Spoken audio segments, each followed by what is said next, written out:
Bueno, buenas tardes. La clase de hoy vamos a ver un último tema dentro de lo que es la estructura de la teoría del delito, que es la clase de autoría y participación.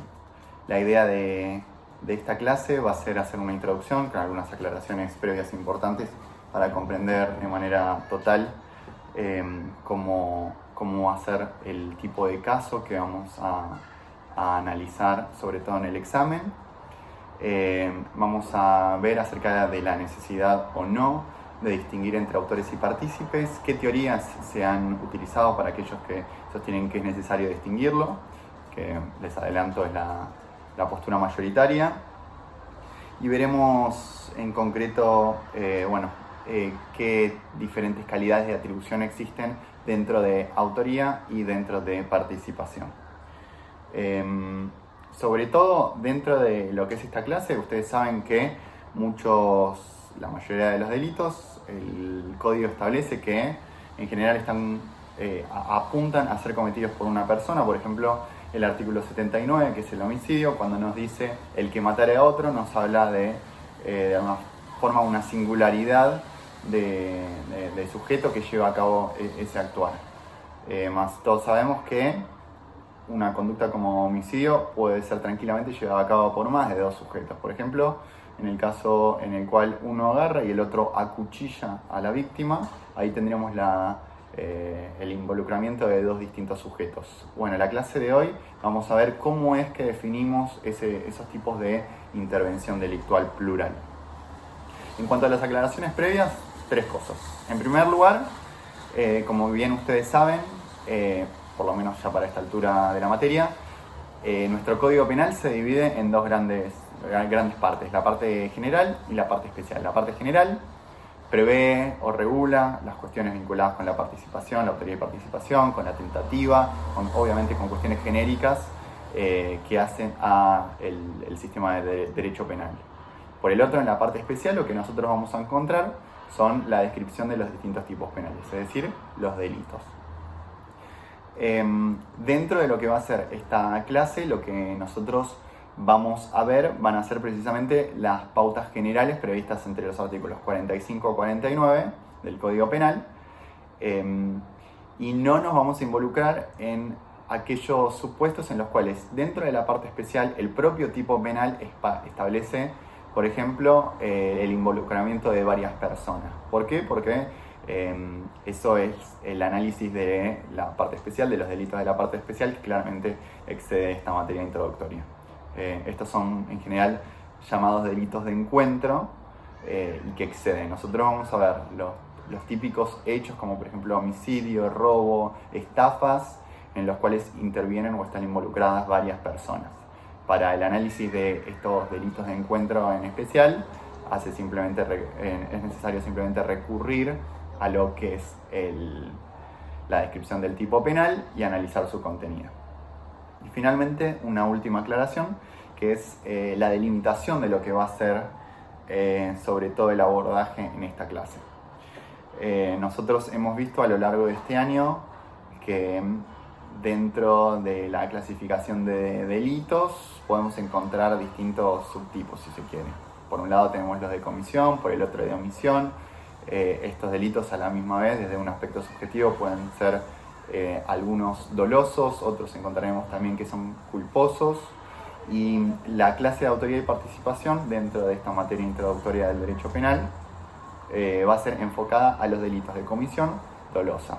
Si bien vamos a ir brevemente o por momentos a recurrir para explicar algunas cuestiones a otros tipos, por ejemplo los delitos culposos brevemente, también los delitos de omisión muy brevemente, porque cada uno de estos presenta bastante complejidad.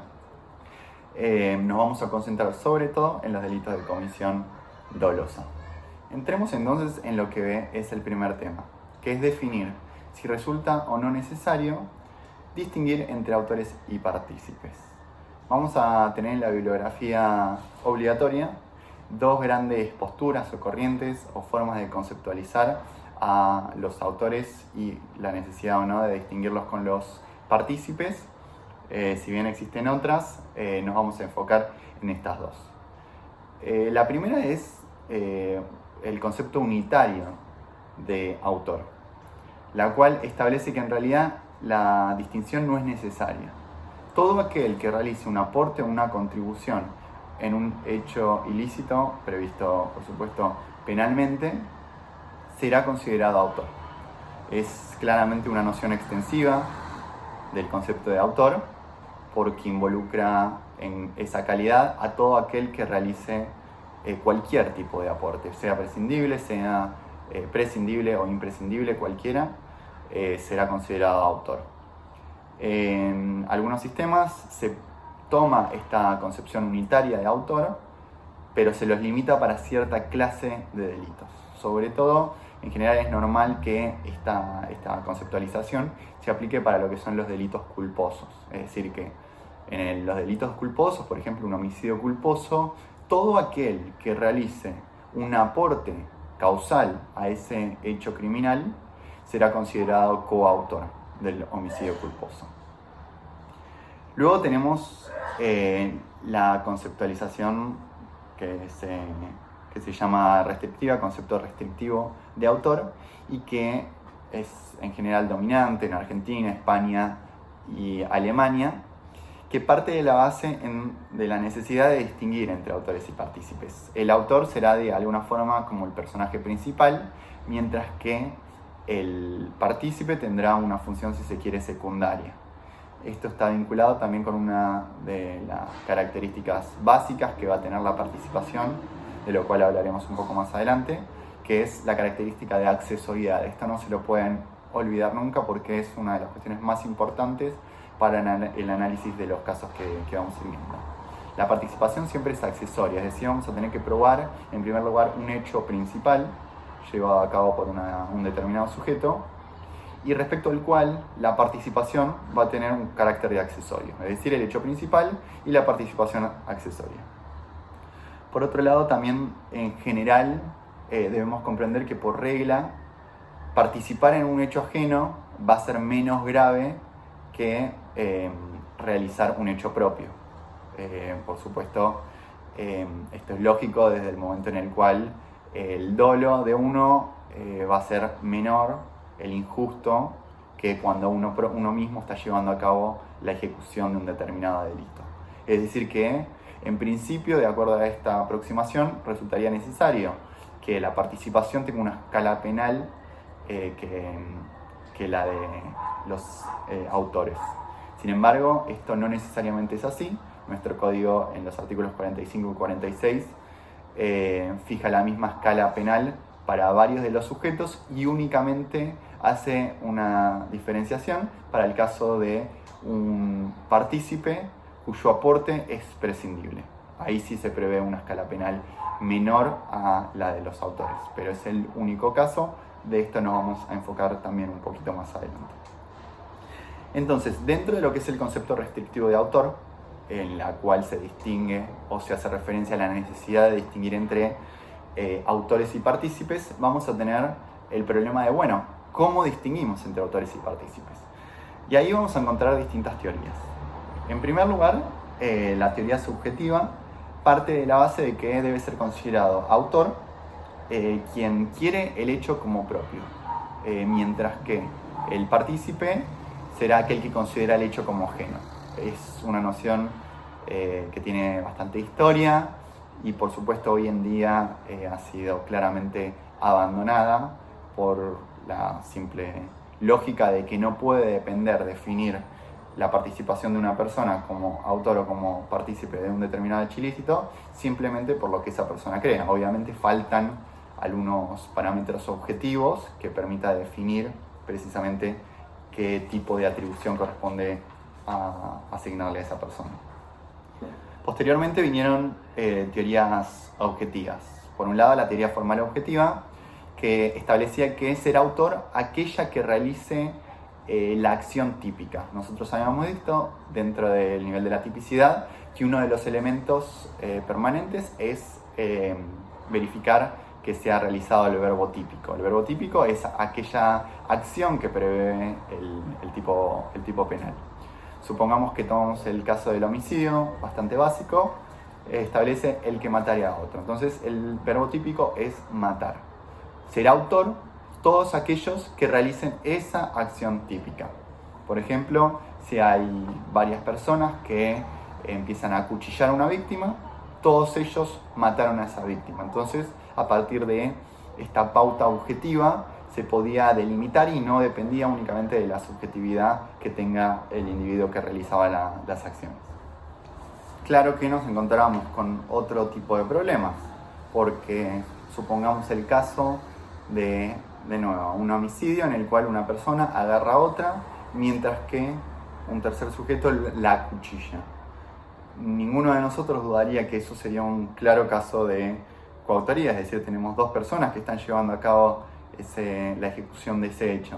Y sin embargo, de acuerdo a la teoría formal objetiva, solo una de ellas está matando, que es quien acuchilla. La otra, si eliminamos la acción de cuchillar, no estaría realizando el verbo típico que prevé ese delito y por lo tanto tendría que excluirse.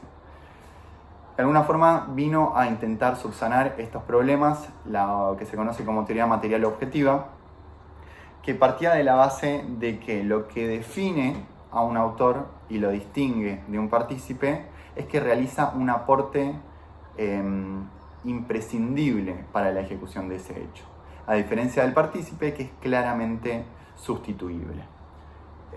Sin embargo, también se encontraron nuevos problemas, sobre todo a partir de la lógica que tiene la calidad del instigador, porque el instigador debía ser considerado, de acuerdo a esta teoría, como un autor cuando estaba de alguna forma prácticamente unánimemente reconocido que instigador es un tipo de participación, que es de aquel que crea el dolo en otra persona, que realiza él solo por mano propia el hecho.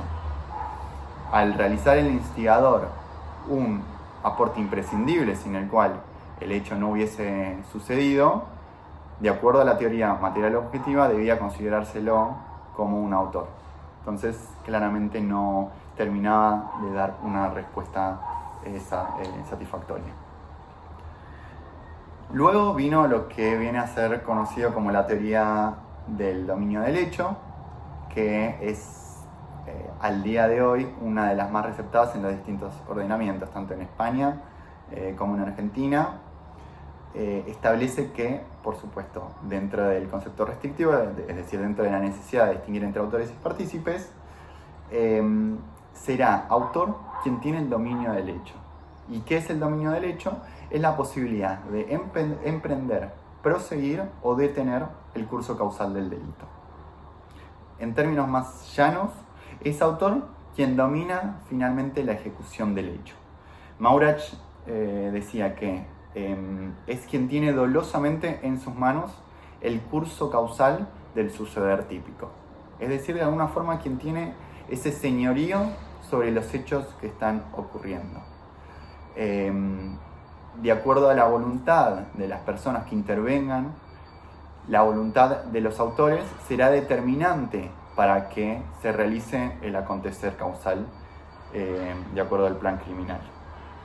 Entonces, todo aquel que ejecutara por propia mano un hecho sería considerado autor. También sería considerado autor, de acuerdo a la teoría del dominio del hecho, aquellas personas que se valieran de otras como meros instrumentos, precisamente porque a partir de su voluntad era que se definía la ocurrencia o no de los sucesos causales del plan criminal.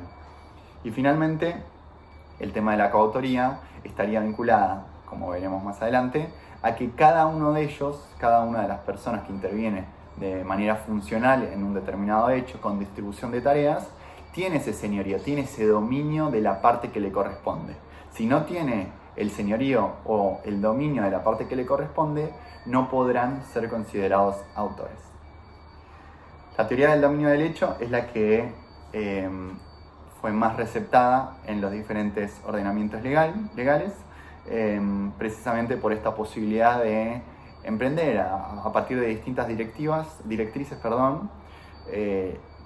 la posibilidad de asignarle a una persona o no la calidad de autor y partícipe de acuerdo a la intervención que tenga, de acuerdo al rol que tenía, tanto subjetivo como objetivo, es decir, incorporaba pautas muy interesantes que permitían definir de mejor manera cuál era el rol que le correspondía asignarle en un determinado caso.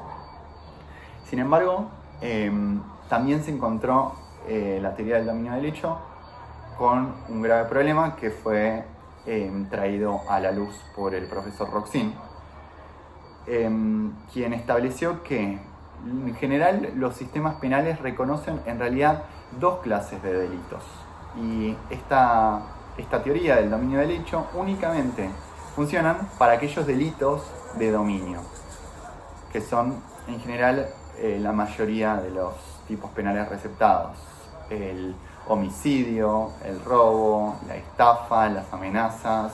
Son todos delitos de dominio, es decir, en los cuales es posible definir quién es el autor y quiénes son los partícipes de acuerdo a si tuvieron o no tuvieron el dominio del hecho.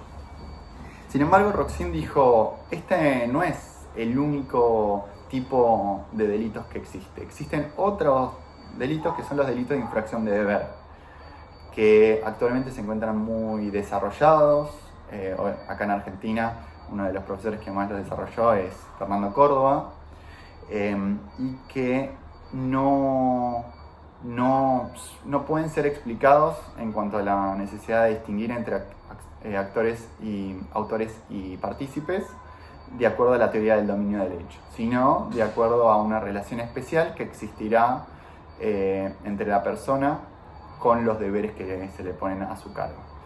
Nosotros, como les dije en un principio, nos vamos a concentrar en los delitos de comisión dolosa, y dentro de esta clasificación que realiza Roxin nos vamos a enfocar en los delitos de dominio, porque esta es una materia introductoria. También voy a hacer al final de la clase una breve referencia a los delitos de infracción de deber, pero muy breve. Lo fundamental va a ser el análisis de los delitos de dominio.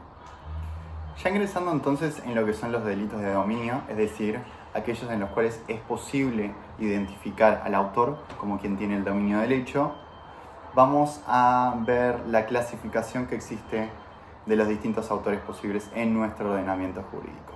En primer lugar, vamos a tener a la autoría directa, también vamos a tener a la coautoría y finalmente a la autoría mediata. Todos estos regulados en el artículo 45 del Código Penal. En cuanto a la primera, es la autoría directa y es el caso más simple que vamos a ver de la clasificación. Autoría directa es los casos que vemos diariamente en los cuales existe solo un sujeto interviniente. Supongamos el individuo que quiere sustraer ilegítimamente las pertenencias de otra persona, se acerca a esa persona y le sustrae. Es decir, el hecho es realizado por un único individuo y por motivos lógicos es quien tiene el dominio del hecho. Su comportamiento individual resulta suficiente para materializar el delito. No presenta más complejidad que esto, así que pasemos al siguiente nivel, que viene a ser la coautoría. La coautoría, como su nombre lo indica, hace referencia a la intervención plural de distintos individuos durante la ejecución del hecho. Vamos a tener dos clases de coautoría que nos va a explicar la bibliografía obligatoria. Por un lado, la coautoría paralela, que sirve a fines didácticos, pero en la parte práctica no suelen existir, prácticamente no existen casos de coautoría paralela. Y por el otro, la coautoría funcional, que es la modalidad verdaderamente relevante para el estudio, ya que prácticamente todos los casos de coautoría son precisamente bajo la modalidad de coautoría funcional, que consiste básicamente en la distribución de tareas.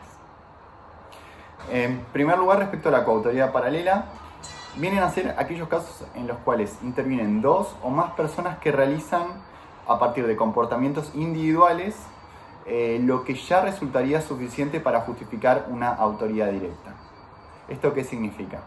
Por ejemplo, el caso de un individuo que quiere matar a otro con gotitas de veneno.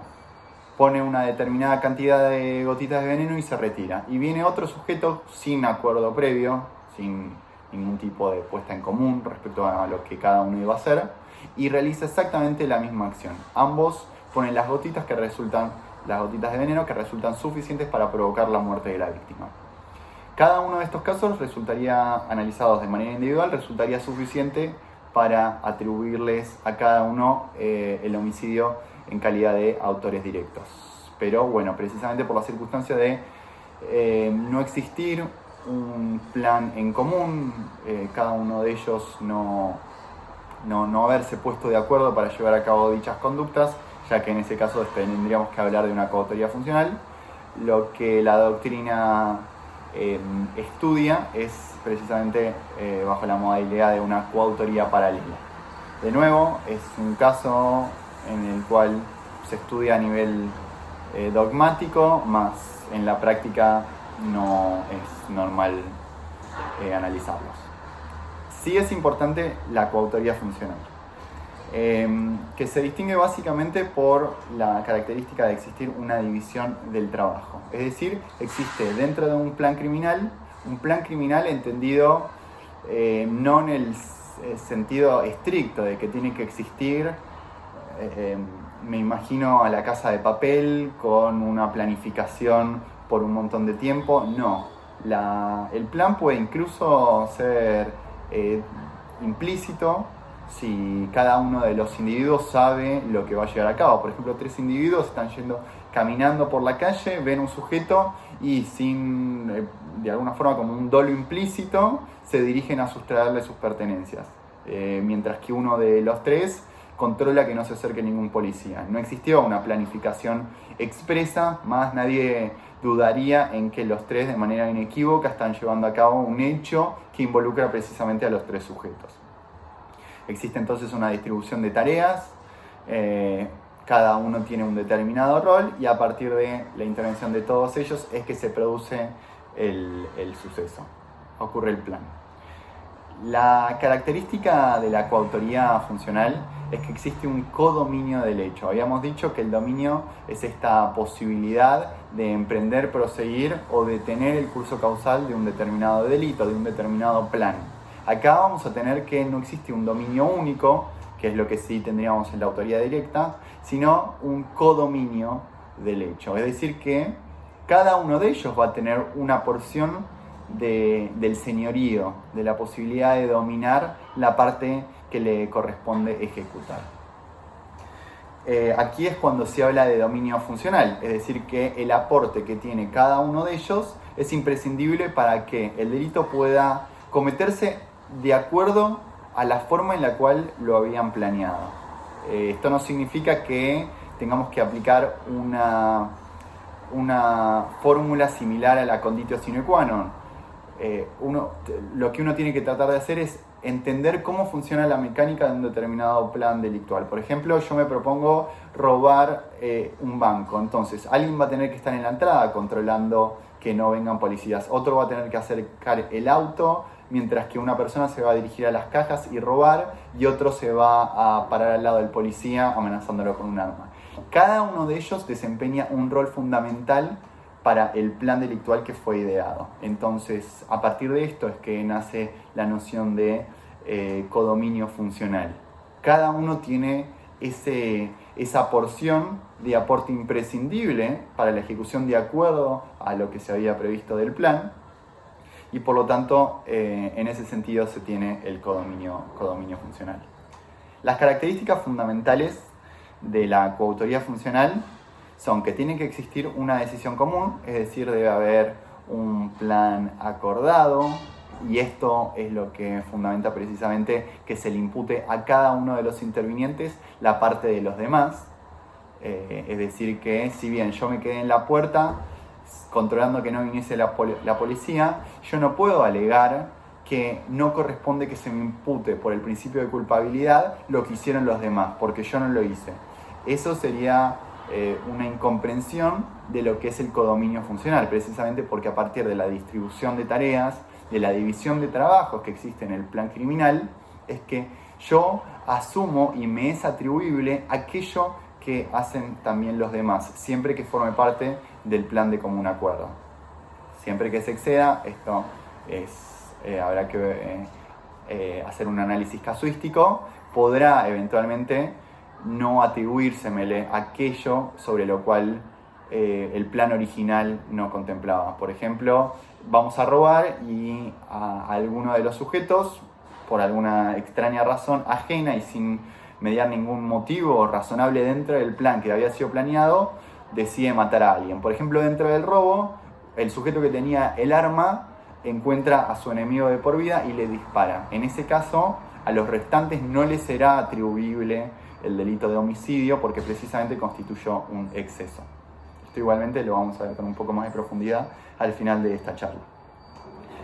Otra de las características de este tipo de coautoría que acabamos de mencionar es la división de trabajo. Cada uno tiene que desempeñar un determinado rol. Esto no significa que tiene que ser exclusivo. Pueden coincidir varias personas desempeñando tareas similares, más tiene que existir precisamente una contribución efectiva de cada uno de los intervinientes en ese hecho que se está ejecutando.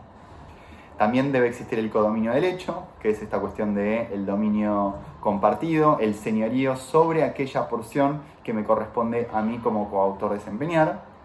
Y finalmente, algo muy importante, que es que este aporte esencial que se realiza al plan tiene que darse durante la ejecución del hecho.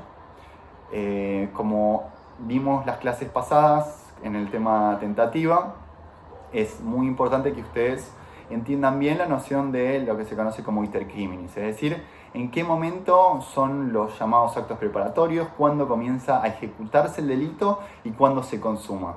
Porque precisamente el momento en el cual nos situemos o el momento en el cual el plan alcance a llegar dentro de este iter criminis es lo que podrá permitir definir, bueno, estas personas realizaron un aporte antes, durante los actos preparatorios o después del principio de ejecución, es decir, cuando el hecho ya se estaba ejecutando. Pues la intervención en uno u otro lugar podrá modificar la calidad de atribución que se le va a hacer. Por ejemplo, en este caso, podría ser, si el aporte es imprescindible y se realiza durante la ejecución del hecho, será llamado coautor. Sin embargo, si es antes de la ejecución, del comienzo de ejecución del hecho y es imprescindible, vamos a ver más adelante que será un tipo de participación, conocida como partícipe primario. Estas son entonces las 4 características fundamentales de la coautoría funcional. Tiene que existir un plan acordado, una decisión común, una división de trabajo, un codominio del hecho y el momento en el cual se tiene que realizar, que es durante la etapa de ejecución. Y finalmente lo que vamos a tener es la autoría mediata. ¿Es autor mediato quién? Dominando el hecho y valiéndose de otra persona a la cual utiliza como mero instrumento, comete un determinado delito. Para darles un ejemplo de esta definición que parece abstracta. Tenemos a un determinado individuo que odia a el sujeto A, entonces decide mandarle una bomba. Claro que él no quiere quedar pegado, no quiere que se lo vea llevando la bomba y poniéndola. Entonces lo que hace es mandársela por un Rappi, por ejemplo. La pone en una caja y le entrega al sujeto de Rappi, que lleva la caja y se la entrega al sujeto A. Al abrir la caja al sujeto A, la bomba explota. Nosotros ahí tenemos que quien de alguna forma realiza ese acto inmediato anterior a la consumación del delito, que es cuando explota la bomba y muere el sujeto A, es el sujeto Rappi, el individuo que se desempeña en Rappi. Sin embargo, desde lo que fuimos estudiando no existiría ningún tipo de duda de que es posible ya a nivel de la tipicidad sacar la posible atribución en términos penales de este individuo, sea desde una postura funcionalista, de la imputación objetiva, y decir, en realidad, no se le podía achacar a esta persona porque no le era imputable objetivamente, sea crear un riesgo jurídicamente desaprobado, porque él no crea un riesgo jurídicamente desaprobado desde el momento en el cual existe una previsión de regreso, o sea, posteriormente, porque no le competía, por el motivo que nosotros consideramos más adecuados, claramente no pasaría la barrera de la imputación objetiva. O desde un finalista tradicional, podría alegar claramente, y ninguno de nosotros dudaría, en que existe claramente un error de tipo invencible. El sujeto de Rappi no solo no podía, sino que no debía abrir ese paquete y por lo tanto nunca podría haber sabido que allí había una bomba y que lo que estaba haciendo era cumplir con el plan criminal de otra persona. Entonces claramente a nivel de la tipicidad ya sería posible excluir a este individuo. Sin embargo, tenemos que entonces analizar qué hacemos con esta persona que le mandó la bomba, que lo quería matar. Ninguno de nosotros podría pensar desde la razonabilidad que esta situación tiene que quedar impune. Habíamos dicho que la participación tiene como característica la accesoriedad y por lo tanto frente a la tipicidad de la conducta del Rappi ya nos encontraríamos un impedimento, un obstáculo claramente evidente para poder decir, bueno, el individuo que manda la bomba es un mero partícipe. Y ahí es cuando entonces nace la idea de la autoría mediata, que es este sujeto que se vale de una persona, en este caso a partir de un error de tipo o de una conducta atípica en términos de imputación objetiva, para llevar a cabo su plan criminal. La característica del autor mediato es que no realiza por propia mano el hecho, sino que se vale de otra persona que, actuando por algún motivo como mero instrumento, esta es la que en términos causales causa el resultado. Es importante también en esta instancia distinguir entre lo que es un autor mediato y un instigador. Vamos a ver lo que es el instigador más adelante, pero ya para hacer una breve introducción.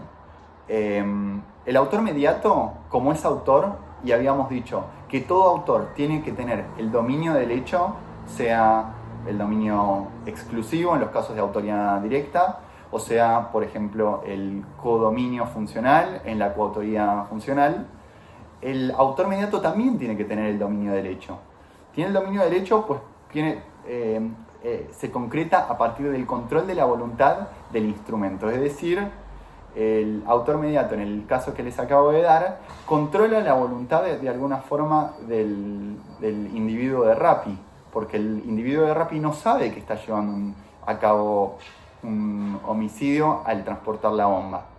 El imputado se vale del Rappi precisamente para concretar el hecho criminal. Distintos en la instigación. El instigador lo que hace es crear el dolo en otra persona. Yo, por ejemplo, convenzo al de Rappi, por ejemplo, le digo, tomá, te doy $1.000.000 y llevale esta bomba al sujeto A. Yo creo el dolo en otra persona para que concrete el hecho. Pero quien tiene el dominio del hecho en esa situación sigue siendo el sujeto instigado y no el instigador. El instigador crea el dolo, pero no tiene el dominio del hecho, no tiene la posibilidad de, por ejemplo, detener el curso causal, porque ya a partir de cierto momento de quien va a depender va a ser del imputado instigado. Volviendo un poco a lo que es la autoría mediata, vamos a tener distintos supuestos. No son supuestos taxativos, yo voy a nombrar solo algunos. Lo que importa es que ustedes entiendan el concepto de autor mediato, esta cuestión de que se puede incluir bajo esta categoría a aquellos casos en los cuales una persona, teniendo el dominio del curso causal de los hechos, se hace de otro instrumento de otra persona precisamente para concretar su plan criminal. Un típico caso, bueno, lo vimos recién a nivel de la tipicidad, pero también podría ser a nivel de la acción. Algunos autores, sin ningún tipo de dudas, excluirían a quien es empujado por otra persona a partir de esa fuerza. El individuo en el medio empuja a otro que cae en las vías del tren y muere. El sujeto que empuja inicialmente quería matar al que muere. Entonces, sin ningún tipo de duda, como vimos en las primeras clases relativas a la esfera de la conducta dentro de la teoría del delito, el individuo del medio actuó bajo la categoría de fuerza física irresistible y por lo tanto podríamos afirmar que no existe una acción penalmente relevante.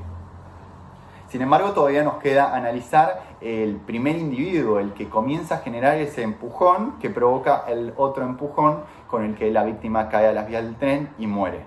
Y ahí es cuando precisamente podemos afirmar que ese es un autor mediato, porque a partir de esta circunstancia de ausencia de acción, él se vale de la persona del medio para concretar su plan criminal. Otros casos también se podrán dar por errores de prohibición, por ejemplo, en aquellos casos en los cuales un sujeto no sabe que en realidad está actuando de manera antijurídica, el policía que detiene a una persona por una denuncia falsa, él realiza una detención y esa detención es antijurídica, se podrá demostrar, precisamente porque la denuncia era falsa, pero el policía no sabía esto, estamos en presencia de un error de prohibición y probablemente bajo estas circunstancias invencible, y por lo tanto quien realiza esa falsa denuncia se está valiendo del policía, que actúa como mero instrumento, para concretar esa detención ilegítima. No olvidemos que el autor mediato entonces va a usar como mero instrumento a otro individuo. Existen distintos supuestos, como venimos viendo.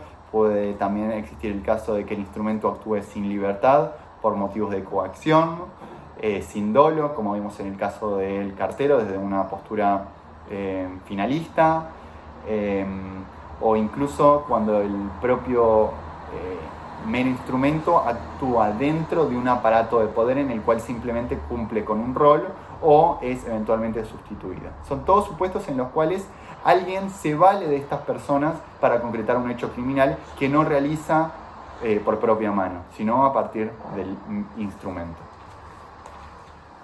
Venimos viendo lo que son delitos de dominio. Había también hecho una breve referencia al inicio de esta clase que existen también otra clase de delitos que son los delitos de infracción de deber. Para que ustedes entiendan un poquito más esta noción, vamos a poner un ejemplo. El delito de administración fraudulenta es un típico caso de delito de infracción de deber. Aquellos supuestos en los cuales, por ejemplo, una institución deportiva designa administradores, a empleados de la institución que tienen determinadas obligaciones para con esa institución, normativamente, por ejemplo, a partir del reglamento y demás, y llevan a cabo hechos ilícitos en perjuicio de esa institución, es un típico caso de administración fraudulenta. ¿Qué es lo que sucede con la autoría y participación?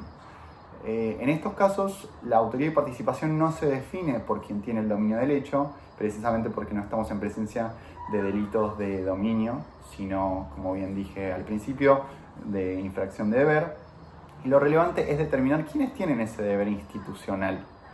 Por ejemplo, en el supuesto que les acabo de dar, serán los administradores y restantes empleados que han efectuado comportamientos en contra de la institución, perjudicándola patrimonialmente y dándose, por supuesto, todos los restantes requisitos exigidos por el tipo penal.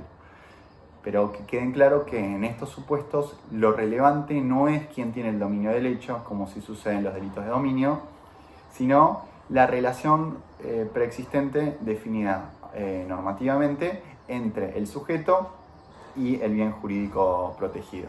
Cualquiera de esos sujetos que, por ejemplo, tenga en su cabeza la administración o ciertos deberes definidos incluso por la propia reglamentación, podrá ser considerado o deberá ser considerado autor si es que llevó a cabo algún aporte. No tiene que ser un aporte imprescindible. Precisamente todas las pautas o parámetros vinculados que habíamos utilizado con los delitos de dominio no aplican para con los casos de infracción de deber. Son casos complejos que requieren mucho estudio, pero para definir al autor en estos supuestos alcanza con la verificación de que han incumplido con ese deber que recaía sobre su persona, con ese deber institucional que tenían. Lo mismo funcionará en los casos, por supuesto, de coautoría, y también incluso podremos ver casos de autoría mediata. Son raros, pero pueden llegar a existir. Entonces, todas aquellas personas que cuenten con esa calidad, por ejemplo, de administrador, o administradora, e incumplan con los deberes que les correspondían a partir de la reglamentación o de donde surjan los deberes que tenían, serán considerados autores. No podrán ser considerados autores incluso cuando hayan efectuado aportes imprescindibles a aquellas personas que no cuenten con esa calidad, con esa relación con el bien jurídico. Por ejemplo, a aquel sujeto que ayuda a defraudar a la institución deportiva, al club de fútbol, por ejemplo, pero que no era directivo, que no era administrador de la institución, sino que era lo que se conoce como un extraneus, nunca podrá ser considerado autor, sino en tal caso se le podrá asignar algún tipo de participación y si es imprescindible, por supuesto que será participación necesaria o primaria. Finalmente vamos a abordar el último tema que vamos a subdividir en dos partes.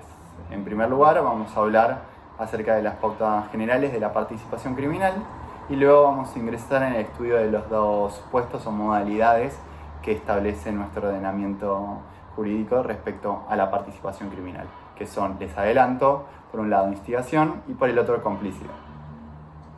Existirá participación cuando un determinado sujeto, sin tener el dominio del hecho, realiza un aporte doloso en la ejecución o realización de un determinado hecho ilícito de otra persona. Existen una serie de características que vamos a ver que tienen que cumplirse para poder afirmar que alguien es partícipe de un determinado hecho, y lo importante es que ustedes entiendan que la responsabilidad del partícipe deviene como consecuencia de ese aporte que se realiza al hecho principal. Este aporte puede consistir tanto en haber convencido a alguien de hacer un determinado hecho como en haberlo ayudado a llevar a cabo el plan criminal. Y también es importante que ustedes siempre se acuerden que la atribución en carácter de autor de un determinado hecho excluye la posibilidad de que también exista una atribución por partícipe. Un autor no puede ser partícipe porque precisamente la participación hace referencia a un hecho ajeno y el autor realiza un hecho propio. En cuanto a las modalidades, como les adelanté, existen dos. Por un lado, la instigación y por el otro, la complicidad. En cuanto a la instigación, es básicamente generar en otra persona el dolo de realizar un determinado tipo penal. Es decir, yo convenzo a alguien de que robe un kiosco. Esa persona es convencida a partir de lo que yo le digo y tiene el dolo de robar. Actúa con pleno conocimiento y veremos cuáles son las características que tiene que cumplir el hecho principal ahora en un ratito. Pero lo importante es eso. A diferencia, recordemos, de la autoría inmediata, acá nosotros tenemos que el autor principal no está actuando bajo un error que lo convierte a él en mero instrumento, sino que por el contrario, la persona instigada tiene plena capacidad para comprender el hecho ilícito que está llevando a cabo en principio, y con eso resultaría suficiente para descartar la posibilidad de autoría inmediata, y por lo tanto, si el instigador generó el dolo, precisamente este es el título por el cual corresponde efectuar la imputación. La otra modalidad es la complicidad. La complicidad es el auxilio o cooperación o ayuda al autor que se realiza en cualquier momento del iter criminis, tanto antes de que exista el comienzo de ejecución como después. Ahora bien, una vez consumado, lo que vamos a tener nosotros es que esa ayuda que se preste al autor tiene que ser por promesa anterior. Es decir, antes de que se ejecute el hecho, yo tengo que haberle prometido al autor que le iba a brindar esa ayuda. Y entonces sí voy a poder ser cómplice realizando un aporte posterior a la consumación. Porque como habíamos visto al inicio de la clase, si yo realizo un aporte una vez consumado el hecho y yo no había realizado una promesa anterior, vamos a tener un delito autónomo, no vamos a tener una participación. El delito autónomo es el encubrimiento. Yo voy a estar encubriendo un delito. Respecto a las características de la participación criminal en nuestro sistema, recordemos que les había hecho especial hincapié en la característica de que la participación es accesoria. Esto significa que se ubica como en un segundo plano. El hecho principal es lo fundamental. Es decir, yo primero tengo que probar un hecho principal con determinadas características para recién después poder afirmar que existe un tipo de participación. 3 son las características que van a tener en cuenta para poder afirmar que el hecho del partícipe es punible. En primer lugar, vinculado con el dolo. Tanto el aporte o la acción que realiza el partícipe como el hecho principal tienen que ser dolosos.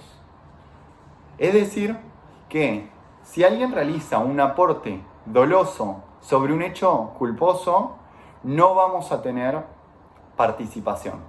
Recordemos que todo aporte que se realizaba sobre un hecho culposo y la categoría de imputación iba a ser a título de coautor si son varios sujetos interviniendo. Es decir, todas aquellas personas que cooperan incumpliendo, o mejor dicho, cumpliendo con los requisitos exigidos por el tipo penal, deberán ser considerados, por ejemplo, coautores del delito de homicidio culposo, por ejemplo.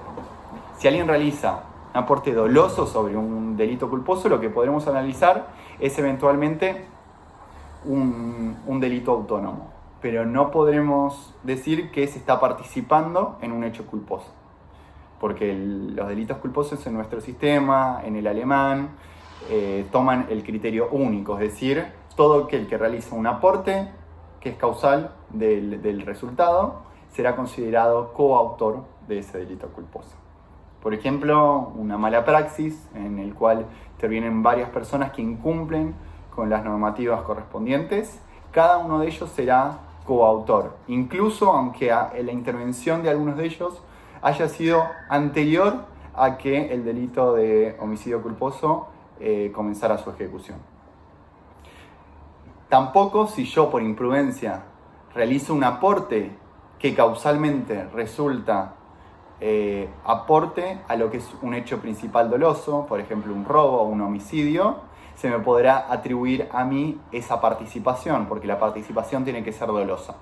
Entonces es simple, el que aporta para ser partícipe tiene que ser doloso, y ese aporte tiene que ser sobre un hecho principal doloso.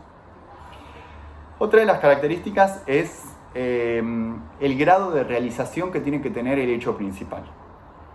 Al menos tenemos que probar que existió comienzo de ejecución.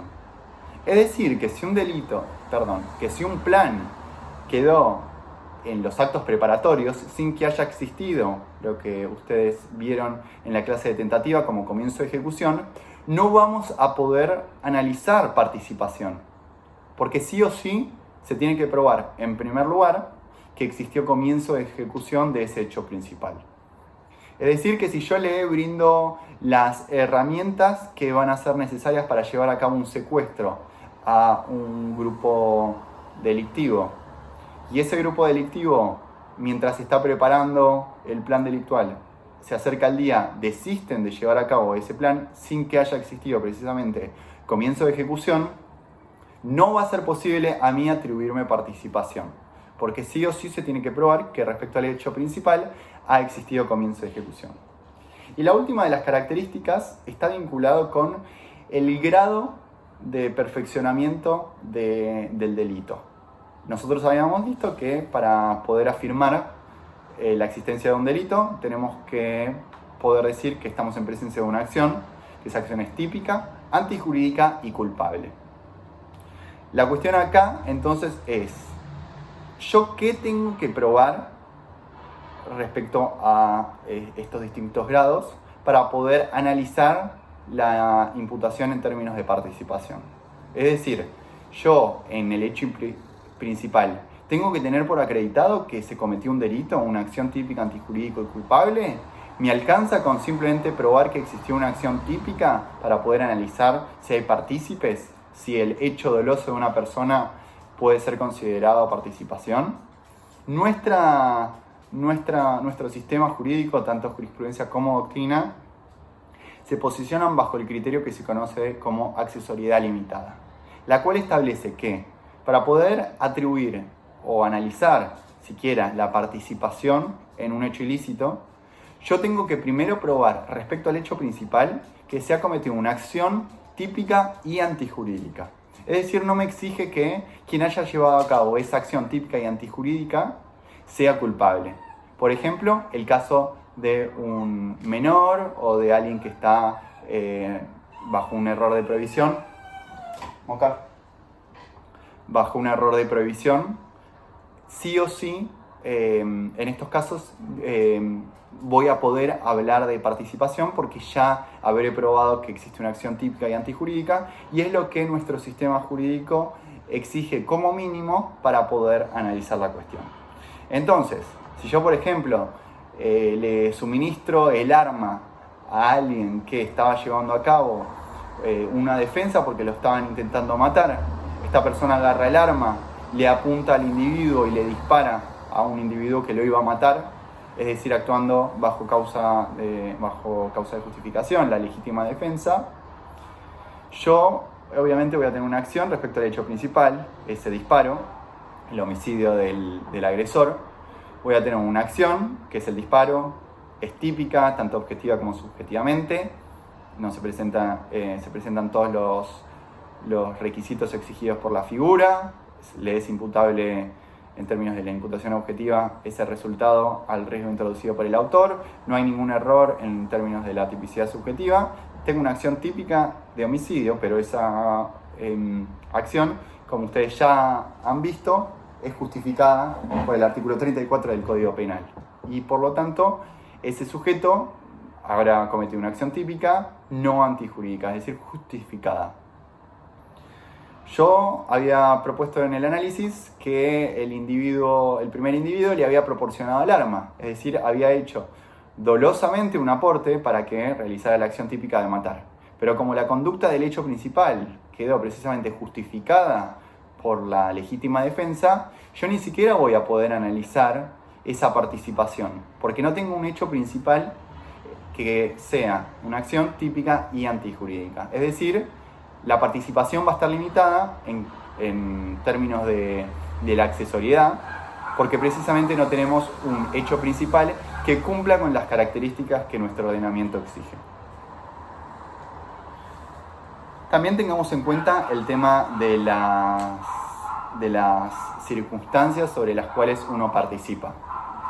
Los partícipes van a responder por aquellos hechos en los cuales estén participando, sobre los cuales conocen que están participando. Si por ejemplo existe un exceso por parte de los autores en ese hecho principal o plan inicial que le habían propuesto al partícipe, el partícipe únicamente va a responder hasta el límite de su dolo, es decir, hasta eso sobre lo cual él quería participar. Respecto a los excesos del autor, por supuesto, no le van a ser atribuibles a los partícipes. Para ponerlos en términos de casos. Supongamos que yo le proporciono una soga a una persona para que con esa soga vaya y amordace al dueño de un kiosco, por ejemplo, para robarle todo. Y esta persona va y además de la soga lleva un arma y al dueño del kiosco le realiza 2 disparos en sus piernas para asegurarse que no lo persiga, y además le pone la soga. El límite de responsabilidad que va a tener ese partícipe que le proporcionó la soga para llevar a cabo ese hecho ilícito va a ser precisamente en términos de un robo en ese caso. En principio habría que analizar la posibilidad de otras imputaciones, pero en principio sería un robo porque existe hoy violencia sobre las personas. No le podremos atribuir a ese partícipe la posibilidad de ser sancionado por robo agravado por el uso de armas de fuego, en concurso con lesiones, etcétera, etcétera, porque precisamente su dolo únicamente alcanzaba un hecho principal que consistía en un robo con una soga. A partir de ahí se establece entonces un límite. Siempre que el partícipe sepa que participa en un hecho más grave, por supuesto que se le va a poder atribuir, pero cuando no lo sepa, porque surge de los propios autores, ahí sí vamos a tener un límite. Lo importante es no la calificación sobre la cual el partícipe considera que está participando, sino los hechos. Y se puede aceptar cierta desviación. Por ejemplo, yo participo en un determinado hecho que se lleva a cabo de una modalidad, pero por la mecánica del hecho termina llevándose por una modalidad parecida, es decir, entran y roban y en vez de simplemente romper la caja registradora, le pegan a una persona y yo había participado suministrando, por ejemplo, el auto con el cual se iban a dar a la fuga.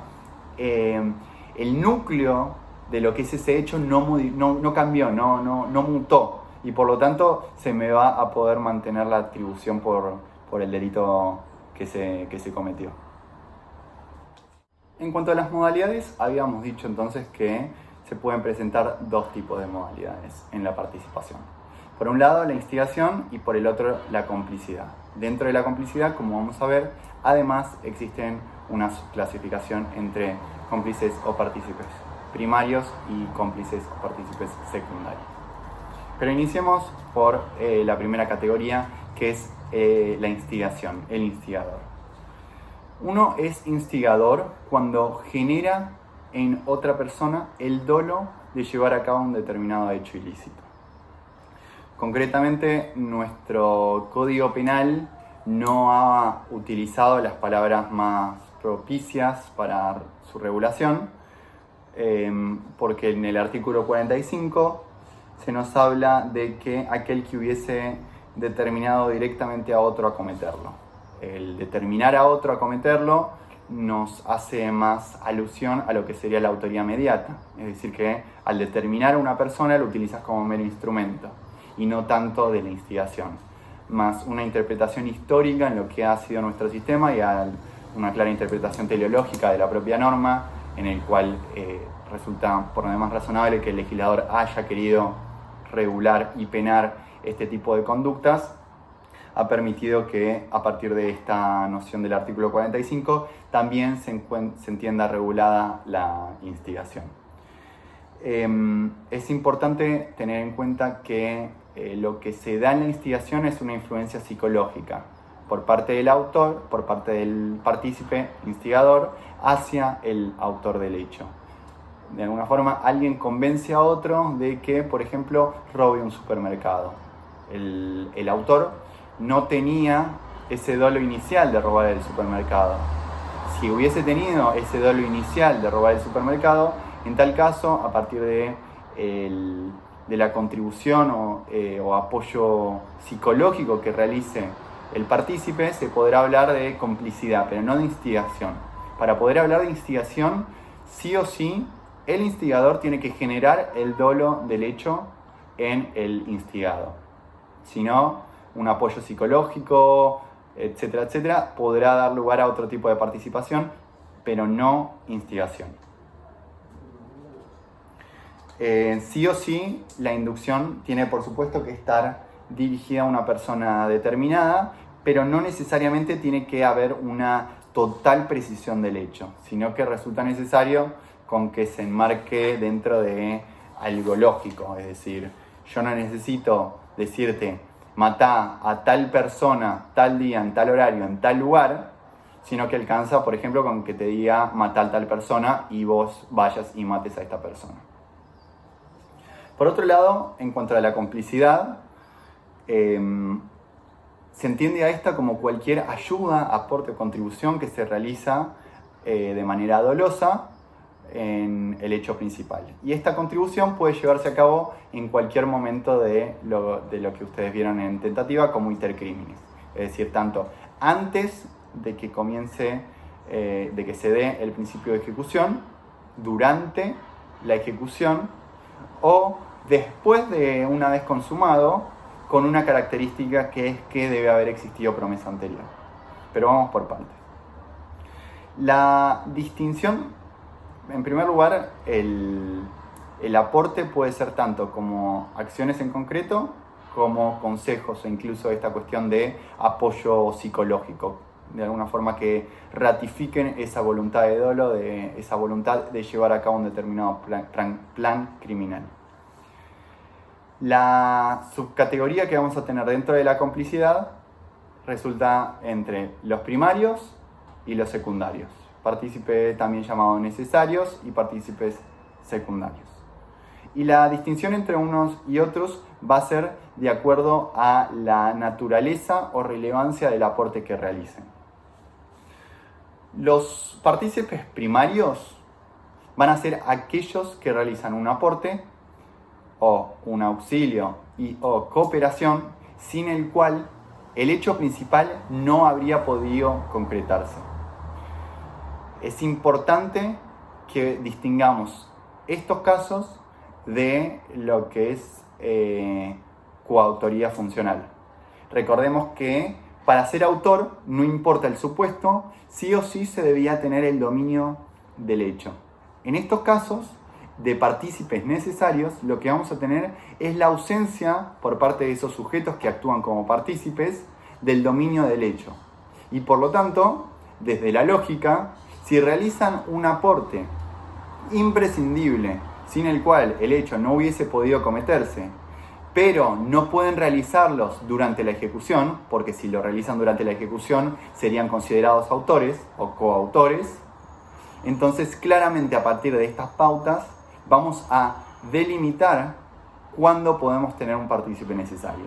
Y esto es antes de que comience la ejecución del hecho. Es decir, si yo, por ejemplo, quiero llevar a cabo un homicidio con un amigo y mi amigo me proporciona el arma que yo voy a utilizar para matar a una persona, voy y mato a esa persona, mi amigo será partícipe necesario o partícipe primario del delito de homicidio. ¿Por qué? Porque precisamente llevó a cabo un aporte, una ayuda, que fue el suministrarme el arma de fuego con el cual iba a llevar a cabo el hecho, sin el cual esa modalidad que tomó el plan criminal no hubiese podido llevarse a cabo. Y por lo tanto, también se verifica que no realizó ese aporte durante la ejecución del hecho. Porque si hubiese sido durante la ejecución del hecho, a él le cabería también la calidad de coautor conmigo. Entonces, esto es en cuanto a los partícipes primarios, que realizan un aporte indispensable durante los actos preparatorios antes de que comience la ejecución. En cuanto a los secundarios, sí, es una ayuda totalmente dispensable, es decir, que no es fundamental. Puede ser tanto durante los actos preparatorios, es decir, antes de la ejecución del hecho, como durante la ejecución. Aquellos que realizan aportes con los cuales sin los cuales se podría no haber llevado el hecho o haberlo llevado a cabo. Es decir, no son trascendentes para que éste se haya concretado. Por ejemplo, en general se hace alusión, más allá de que en la práctica igualmente les atribuyen el carácter de coautores, a aquellas personas que permanecen quietas en el lugar. En general, la jurisprudencia tiende a asimilarlos por el grado de fuerza que les dan a los restantes sujetos intervinientes como coautores. Pero también podría discutirse al estar simplemente parado en un lugar, dando de alguna forma un apoyo entre varias personas que no es tan fundamental, porque sin ese también probablemente se hubiese llevado a cabo el hecho. Podríamos discutir si esto es una participación secundaria. Habría que analizar casuísticamente cada hecho en particular. Entonces, esta participación secundaria, cuando el aporte no es indispensable, se puede dar en cualquier momento del iter criminis. Pero, para que se dé después de la consumación, sí o sí tiene que existir promesa anterior. Es decir, que cuando se estaba planeando el hecho, yo tengo que haber prometido que iba a cumplir con esa ayuda posterior. Como por ejemplo, yo le prometí a los autores del robo del banco que iba a guardar el motín. Yo le prometí al autor del homicidio que iba a esconder y enterrar el cuerpo. A partir de ahí sí es posible atribuirme a mí, en calidad de partícipe secundario, de ese homicidio, de ese robo, esa responsabilidad. Más, si no hay esa promesa anterior, yo no voy a poder atribuir un tipo de participación en ese hecho principal. En tal caso, lo que nuestro legislador ha decidido es preverlo como un tipo especial, que fue lo que nombramos al principio de esta charla respecto al delito de encubrimiento. Si yo no me prometí anteriormente a eso y oculto el cuerpo, el botín, ayudo de cualquier forma a los autores, si no hubo promesa, yo estoy encubriendo ese delito, un delito autónomo. Ahora bien, si sí lo prometí, yo ahí sí voy a ser partícipe de ese hecho principal. Y finalmente, en cuanto a lo que es la punibilidad de autores y partícipes respecto a cómo lo ha regulado nuestro ordenamiento, el autor es aquella establecida en la parte especial. Por ejemplo, el artículo 79 establece que el que matare a otro sufrirá una pena de 8 a 25 años de prisión. A los instigadores y a los cómplices primarios, es decir, a los instigadores quienes generan el dolo en el autor de un determinado hecho, y los cómplices primarios, es decir, aquellos sujetos que realizan un aporte indispensable sin tener el dominio del hecho, es decir, antes de que éste se comience a ejecutar, van a sufrir la misma pena que el autor, es decir, la misma establecida para el autor en la parte especial. Sí se podrá tener en cuenta el tipo de participación al momento de individualizar la pena. Es decir, que al autor de un homicidio se le podrá establecer, por ejemplo, una pena de 20 años, y al partícipe de ese hecho, por ejemplo, suministró el arma con el cual llevó a cabo el homicidio, se podrá establecer una pena más cercana al mínimo, por ejemplo, 8 o 10 años, si se le estableció 20 al autor. En general, esto será así. No necesariamente podría suceder un caso en el cual el partícipe pueda eventualmente sufrir una pena mayor. Supongamos un caso de instigación.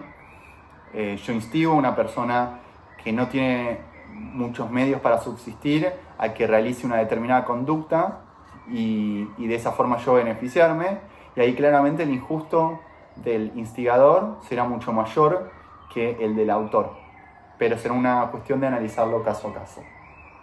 Y finalmente, los cómplices secundarios, estos aportes no esenciales que se realizan en algún momento del plan criminal, será una pena que se disminuye de 1/3 a la mitad establecida para los autores. Bueno, eso es todo. Nos vamos a encontrar en la próxima clase de autoría y participación para analizar los casos que tengamos, para ir consultando las dudas y para ver en concreto un cuadro que va a servirles para que les quede más claro cómo es esta distinción entre los distintos momentos del delito de crímenes. Es muy importante también que ustedes estudien especialmente el tema de tentativa para poder comprender de una mejor manera todo lo que es autoría y participación.